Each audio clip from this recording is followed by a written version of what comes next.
Assalamu alaikum. Today we are going to start the third part regarding the lectures of the 4th through 8th week of development. And in this lecture we will discuss the germ layer derivatives. So first of all I will write the name of the topic, the germ layer derivatives.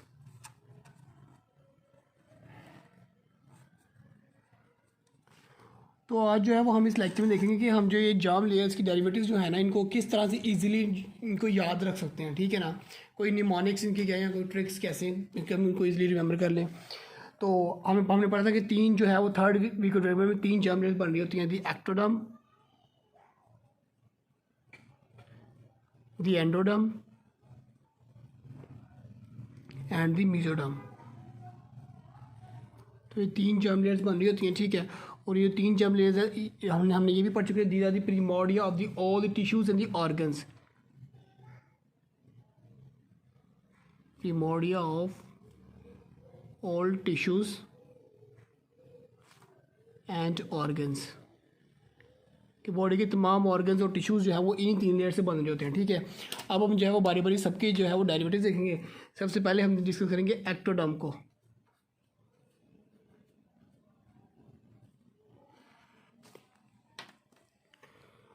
तो ectoderm जो है ना, पहले आप ये इसको थोड़ा सा इंट्रोडक्शन ले लें कि एक्टोडर्म जो है होती है, इसके आगे होती है दो टाइप्स, सरफेस एक्टोडर्म, दो टाइप एक्टोडर्म होती है। एक होती है surface ectoderm, second one is neuro ectoderm. तो जो न्यूरो एक्टोडर्म है ना, ये आगे फर्दर जो है ये दो पार्ट्स में, मतलब कि दो टाइप्स की होगी। एक जो बना रही होगी न्यूरल क्रेस्ट और दूसरी जो बना रही होगी न्यूरल ट्यूब, ठीक है।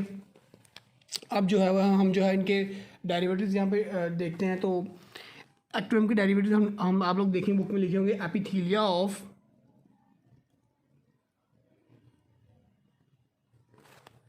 Eyes, ears and nose. किन तीन की epithelia? Eyes, ears and the nose. इन तीनों की एपिथेलिया जो है वो एक्टोडर्म का डेरिवेटिव है। उसके बाद उसके डेरिवेटिव आते हैं, हेयर्स आते हैं, प्लस नेल्स आते हैं, देन आता है जी central nervous system plus peripheral nervous system. अगर ग्लैंड देखें तो आते हैं जी मेमोरी ग्लैंड और pituitary gland, mammary plus pituitary gland.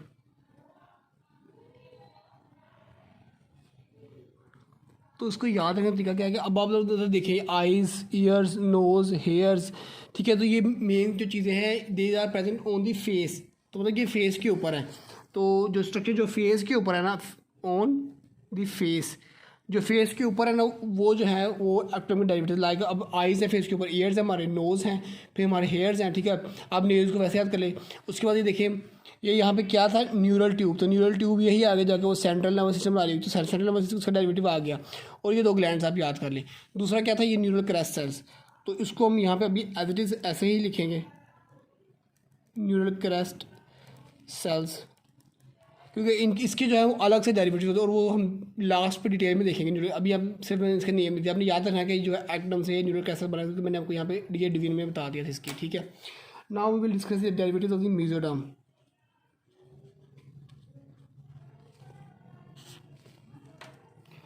तो मेसोडर्म के डेरिवेटिव्स में जो है वो आए थे हैं जी मसल्स। कौन कौन से मसल्स? स्ट्राइडेड मसल्स और स्मूथ मसल्स।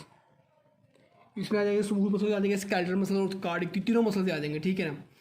मसल्स फिर आएंगी vessels, vessels they will include the cardiovascular systems and they will lymphatics vessels. अभी जो मैंने लिख दिया कार्डियोवैस्कुलर सिस्टम, इसका मतलब क्या है? मतलब कि it will include the heart, the blood, pericardium, which is the sac surrounding the heart.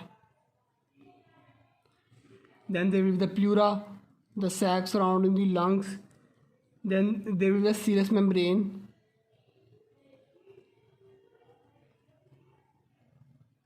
तो ये देखिए, ये सारे स्ट्रक्चर जो है ये कार्डियोवैस्कुलर सिस्टम से रिलेटेड है, ठीक है। तो ये मैंने यहाँ पे लिख दिया। फिर एक इस पर आएगी स्प्लीन, उसके बाद जो जितने भी रिप्रोडक्टिव सिस्टम के स्ट्रक्चर्स हैं, रिप्रोडक्टिव सिस्टम के, like the ovaries, testis, genital duct,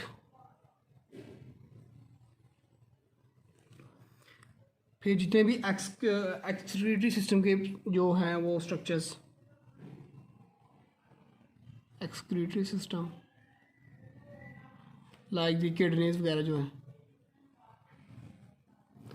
तो ये जो सारे हैं ना, ये मीजर, अब इनको याद कैसे रखते हैं? पहले तो ये देखिए मसल वेसल, ये तो मतलब आप ऐसे मसल वेसल, मसल्स में आपको पता है स्ट्राइडेड स्मूथ, मतलब ये तीनों टाइप के मसल जो है वो जी म्यूजियम से बन रहे हैं। फिर वेजल्स, मसल वेसल, वेसल में कार्डियोवैस्कुलर सिस्टम की जितने भी स्ट्रक्चर्स हैं वो ये सारे स्ट्रक्चर्स हैं, ये सारे म्यूजियम से बन रहे हैं। फिर वेजल्स बॉडी में होती तो दो टाइप की हैं, या ब्लड वेसल होती है या फिर लिम्फेटिक वेसल होती हैं, और दूसरी जो है वो लिम्फेटिक वेसल्स हैं। तो वो जो आपने लिखी है सारे स्प्लीन है। फिर आपने ये दो सिस्टम याद कर लेंगे कि जी एक रिप्रोडक्टिव सिस्टम और एक्सक्रीटरी सिस्टम जो है ना वो म्यूजियम से बन रहा है, और फिर इनके सारे ऑर्गन जो है वो म्यूजियम से बनेंगे। अब अगर म्यूजियम के डिवीजन देखा जाए कि मतलब कि पैराक्सियल और लेटरल और इंटरमीडिएट किस तरह से हैं, तो ये जो मसल्स हैं ना, ये सारे स्ट्राइडेड स्मूथ और जो कार्डिक मसल्स जितने भी हैं, they will divide from the paraxial mesoderm. ये पैराक्सियल म्यूजियम के स्ट्रक्चर है, ठीक है। उसके बाद ये जो cardiac system, lymphatic, spleen, these three are will divide from the lateral mesoderm. ये तीनों जो है वो लेटरल म्यूजियम से बन रहे होंगे। और ये जो रिप्रोडक्टिव सिस्टम है, this will be from the intermediate museum. ये है जी म्यूजियम के डिवीजन के साथ कि म्यूजियम के अगर डिवीजन के रिगार्डिंग देखें तो वो कौन से स्ट्रक्चर किससे बन रहे होंगे, ठीक है। मतलब इसमें सिंपल ये मसल वेसल याद कर लें, आपको फिर उसकी सारी डिटेल पता है। उसके बाद दो सिस्टम याद कर लें, रिप्रोडक्टिव सिस्टम और एक्सक्रीटरी सिस्टम है, और उसके सारे ऑर्गन जो है आप इजीली जो है म्यूजियम के डेरिवेटिव याद रख सकते हैं। Now we will discuss the derivative of the endoderm.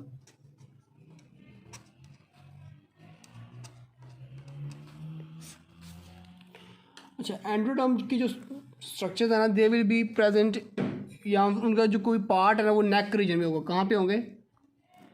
Neck region के अंदर। अब आप देखते हैं, मैं पहले आपको बताऊंगा सिस्टम्स के नाम, लाइक ये जो है ectoderm, it will form the epithelial part,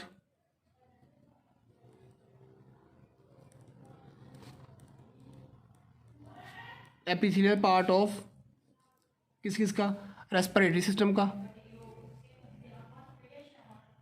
respiratory system, the digestive system, digestive system, और उसके साथ कुछ ग्लैंड्स होंगे like the thymus, thyroid gland, parathyroid gland and the tonsils. अब आप जरा ये देखें कि मतलब respiratory system, it will include what? The trachea, bronchi, lungs, Farex, okay. इस तरह से digestive system, it will include the GIT, gastrointestinal tract, मतलब ईसोफेगस वगैरह भी साथ इसमें मतलब इंक्लूड हो जाती है, ठीक है। और इवन ग्लैंड्स। अब ये देखिए रेस्पिरेटरी सिस्टम में ट्रेकिया नेक रीजन में आ रही है, आपको याद है ट्रेकिया, ठीक है। डाइजेस्टिव में ईसोफेगस नेक रीजन में आ रही है, आपको याद है ये दोनों सिस्टम्स और इनके सारे स्ट्रक्चर्स। और ये अपने ग्लैंड्स, ये जो है थाइमस, ये थायराइड ग्लैंड, ये सारे जो है ये भी यहीं पे नेक रीजन के अंदर पड़े होते हैं। तो आपको इसलिए जो है वो एंडोडर्म के डेरिवेटिव इस तरह से याद रख सकते हैं कि ये नेक रीजन में स्ट्रक्चर होता है, ठीक है। लास्ट में हमने देखा था कि एक्टोडर्म से बने थे न्यूरल क्रेस्ट, तो अब जो है वो उसके डेरिवेटिव हम सेपरेटली देखेंगे, न्यूरल क्रेस्ट सेल्स के डेरिवेटिव्स, ये काफ़ी इंपॉर्टेंट भी है, ठीक है। न्यूरल क्रेस्ट सेल्स के इनके डेरिवेटिव क्या है, और समटाइम ये इतने स्ट्रक्चर बना रहे हैं कि समटाइम हम कहते हैं कि जी ये फोर्थ जर्म लेयर है। न्यूरल क्रेस्ट जो है उसको हम कहते हैं फोर्थ जर्म लेयर, क्योंकि इतने ज़्यादा बॉडी के स्ट्रक्चर बना रही होती है, ठीक है। तो इसके structure they will include the ganglias, तो इसके स्ट्रक्चर जो ये बना रही है, ये गैंग्लियास बना रही है। कौन कौन से गैंग्लियास हैं? Sympathetic ganglia, the cranial ganglia and the sensory ganglia. तो ये जो है ये तीनों गैंग्लियास बना रही होंगी, ठीक है। सेकंड जो है इसके लिए अब बाकी स्ट्रक्चर के लिए एक जो है वो निमोनिक्स है। पहले मैं स्ट्रक्चर नेम तो मैं आपको निमोनिक्स भी बताऊँगा। This will include the glial cells, the adrenal medulla cell,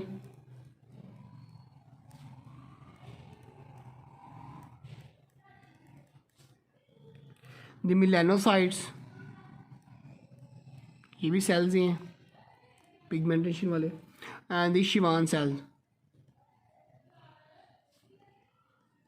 अब ज़रा इसके लिए एक अगर निमोनिक सीखे तो वो बन गया कि GAMS, GAMS, glial cells, adrenomedullary cells, melanocyte और शिवान सेल। तो आप गैम्स से ये चारों सेल्स जो है वो याद कर लें, और सारा आप याद कर लीजिए गैंग्लियास और गैम्स। तो गैंग्लियास ये तीनों गैंग्लियास और गैम्स ये, और इसी के साथ जो है ना ये एक जो चीज़ मतलब डिफ़िकल्ट है याद करें वो that is a cranio facial skeleton. Cranium और फेशियल मतलब कि जो क्रेनियम और फेस की जो बोन्स है ना वो बन रही होगी न्यूरल कैसल। या ना भी याद रखें, क्योंकि वैसे याद तो रहने वाली चीज़ ये भी है, ठीक है ना, कि फेस की और जो हेड की बोन्स है वो बाकी गैम्स और गैंग्लियास, ठीक है। तो ये जो है वो न्यूरल कैसल से बन रही है। तो ये जो है वो हमने देख लिया कि ये जो एक्टोडर्म, एंडोडर्म और मेसोडर्म के डेरिवेटिव्स, और साथ में जो है वो हमने न्यूरल कैसल की डेरिवेटिव्स भी देख लिए। तो होप्स हो कि आपको समझ आ चुकी होगी। अगर किसी पॉइंट की समझ नहीं आई तो आप लोग कमेंट्स में पूछ सकते हैं, और इंशाल्लाह जो है मैं बाकी वीडियोज़ भी जितनी जल्दी कोशिश पॉसिबल है मैं अपलोड कर दूँगा। Thank you.